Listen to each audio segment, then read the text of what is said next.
because it takes at least 20 seconds for the chemical messages to get to the muscles to tell them to actually relax. And then, come out of the stretch for a second, kind of reset, come back to your position, lengthen the tailbone, keep the knee straight, hold for 30, and then do 5 on the right and 5 on the left, all right?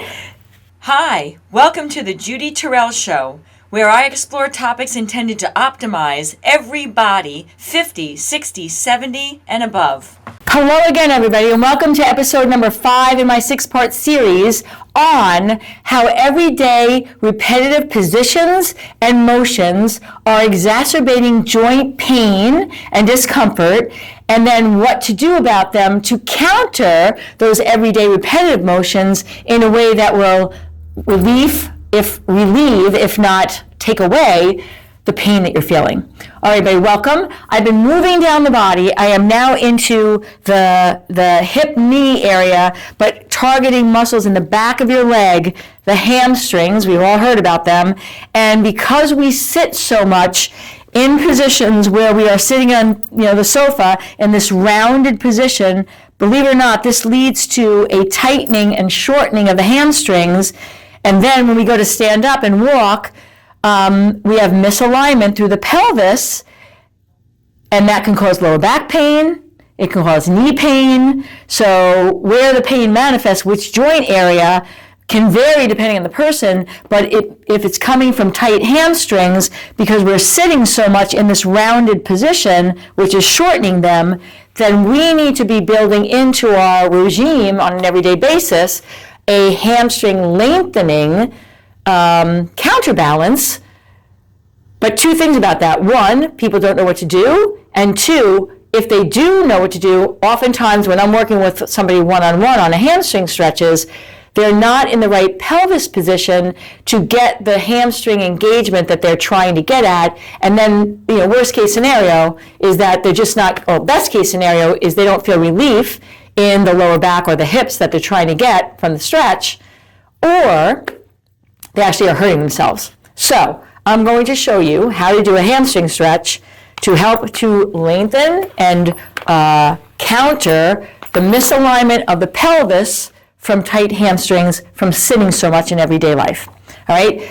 I have a yoga strap right here. We do need a prop. Most of you are going to need a prop. If you don't have a yoga strap, you can use a belt, you could use a rope. You do not want to use something that's stretchable, though, so you're not going to use your tube or band in this instance. All right? So now, let me show you the stretch. And as I've said in all the videos, I'm showing it on the floor. Everything I'm doing on the floor can be done on a bed. So if you can't get to the floor, you can do this on a bed. So you're going to lay down, and then you're going to take your strap, you're going to bring one knee into your chest, and you're going to put your strap around the arch of your foot, belt or strap, whatever. Then you're going to lengthen, give yourself the band as you go out so your leg is straight, just about 3 inches above the floor or the bed, right?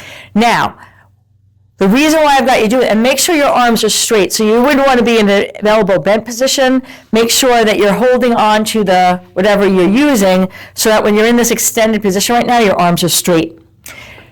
What you're then going to do is use the arms to lift this leg.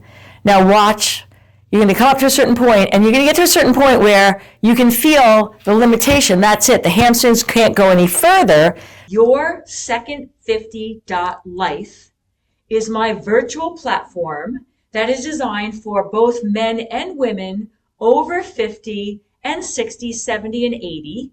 And it includes pre-recorded video information on exercise and how to do it, whether you're fit and in good health, or if you have bad knees, bad shoulders, a bad back, whatever. It includes information on how to eat for weight management and how to eat for health management. It includes information on the psychology of aging and what do we need to do in our heads. Because let's face it, this aging thing is not for the faint of heart. So your Second 50.life is a virtual platform of resources that you can access at your own leisure, but it also includes 2 times a month live video coaching with me so that you can bring your own individual questions and get individual coaching, as well as have access to all the information on the pre-recorded videos. So please check it out, because we're all in this together and we got this. So what most people do wrong are two things here. Number one is they want to get it higher, so then they bring it in but bend their knee. All right? With a knee bent, you are now losing the emphasis off the hamstrings, and it's coming more from the glutes. All right? So the first thing you're going to do is you're going to make sure that you keep the legs straight. So if you can only get to here, and then you feel like you need to bend your knee, then that's where you stop. If you can get further up, climb up the strap without bending the knee, fantastic. And you can feel this up the back of your leg, right into the butt, right? A lot of times people think they're stretching their butt, but that's where the hamstrings connect into your hip bones. So oftentimes that's where you'll feel it. More so even there than down the belly of the muscle. Now, let me show you the second thing that people do wrong on this. They've got the knee straight, but now they have, like, their back goes out of balance to make up for the stretch. So what you want to do to make sure you're getting the best hamstring engagement is you're going to think about pulling your tailbone and widening your lower back into the ground, so that you are not compensating coming from your back, and you're keeping the emphasis in the hamstring muscles. All right? So bending the knee or distorting your back position are two common ways that this exercise gets done incorrectly. So you want to widen the lower back on the floor, imagine there's a string attached to your tailbone and it's being pulled along through the floor, and that your knee stays straight, and then wherever you land, that's where you're going to count for your 30-second hold, because it takes at least 20 seconds for the chemical messages to get to the muscles to tell them to actually relax. And then, come out of the stretch for a second, kind of reset, come back to your position, lengthen the tailbone, keep the knee straight, hold for 30, and then do 5 on the right and 5 on the left, all right?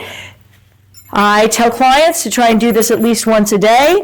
Many of us are, we watch TV or sit in the family room or with our significant other in the evening. This is not going to make you sweaty. It doesn't take a lot of effort and energy. These stretches that I'm showing can easily be done on commercial breaks as you're watching TV, or in between episodes of you're watching streaming something. But the critical piece here is not to bend that knee, so you're actually getting into the hamstring muscles. And the second critical piece is, most of the clients that I work with, if they say to me, I've been doing these, but they're not working, and I say, well, show me what you're doing, there's either a misalignment, like the ones I just addressed, or they're not holding it long enough. They're holding it for like 10 seconds, and that's not long enough for the chemical messages to get into the muscles, for those fibers to get the message to actually release. All right, so count to 30 in your head for each repetition. I usually tell clients, you want to do, like I said, a set of 5, 30-second holds, then release once a day, but then take it on for 2 weeks, and then evaluate what you see, whether it makes a difference. A lot of clients would do it for like 1 or 2 days, and then they're like, well, it's not really helping me. You need to, we're counterbalancing how many minutes and how many days and how many weeks worth of being in the other position of a tight hamstring. So you got to give it a little bit of time to, respond to the stimulus with consistency. All right, buddy, this is episode number 5. The last one is coming. I'm going to address the ankle, the foot, Achilles, arches, and calves. All right, I'll see you there. And if you'd like to have access to some of my additional resources, I can be found at Facebook, Instagram, YouTube, and on my website, www.judyterrell.com.